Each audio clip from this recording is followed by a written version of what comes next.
It is our business Superman this morning, Dr. Harold Hillman. You all know Harold. Lots of advice on all sorts of aspects of running a business. That's what he does for a living. He helps out companies. He's a leadership coach, an author, celebrity speaker.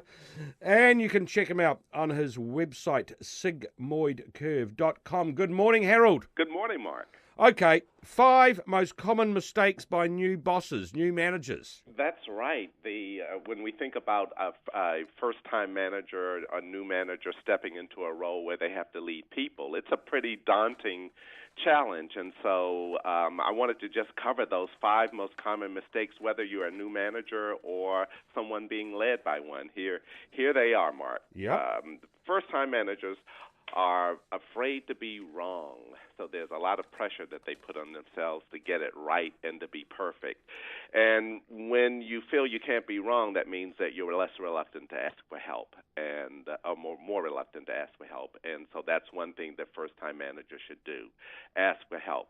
The second one, first-time managers are reluctant to deal with performance issues head-on.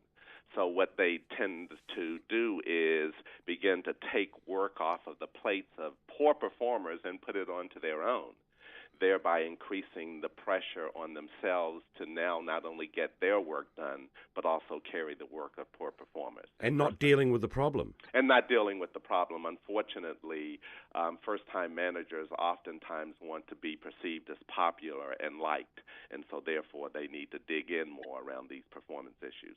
The third one is that new managers are often quite bad at delegating work to other people, to free themselves up to do the things that managers are supposed to do. But remember, first-time managers came from that space of doing what they considered to be real stuff, tangible stuff that they could get their hands onto. And so that's one of the things that new managers will often do is revert back to their old roles. That's called micromanaging. The fourth thing is that new managers tend to be more focused on getting work done as opposed to building relationships around them. And so oftentimes they'll miss these critical opportunities to connect with people just around who they are, learning a little bit more about their interests, a bit more about their families, sort of the whole person, if you will. And new managers need to bake in time to get to know these folks better. And then finally, Mark, first-time managers tend to not be able to differentiate between what it means to lead and what it means to manage. Those are two different things.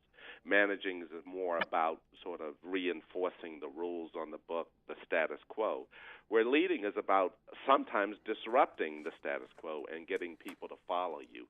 And for first-time managers, those two lines are a bit blurred, and they become more effective once they realize that those are two different things that they have to focus on. Hey, but if they're two different things, Harold, a manager still has to exhibit ability in both. Yeah.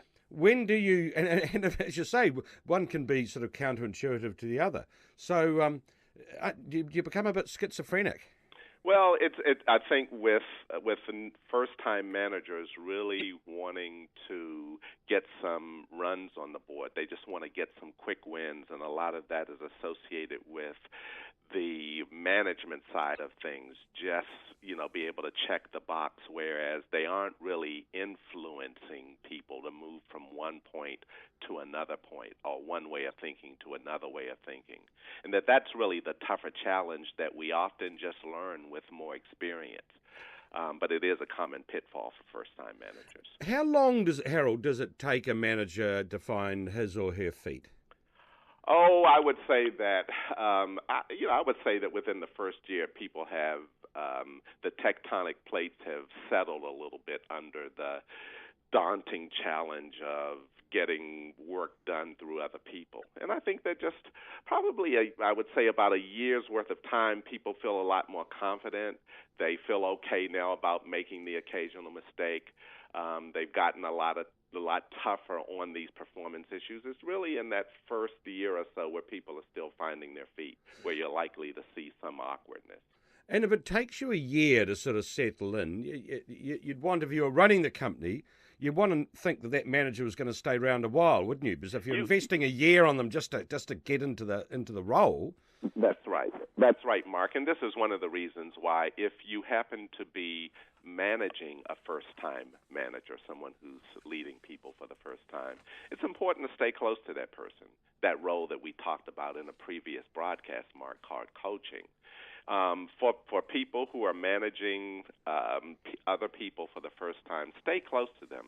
Give them an ear, give them an opportunity to ask questions, give them an opportunity to be imperfect. You want to invest in your managers. You don't want them having bad experiences right out of the chute.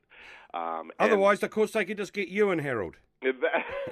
You can bring in Harold to sort out your management. That's what you do. Hey, Harold, Dr. Harold Hillman, thank you so much again for joining us here on Radio Live Sunday mornings. That's Dr. Harold Hillman. Check him out, sigmoidcurve.com.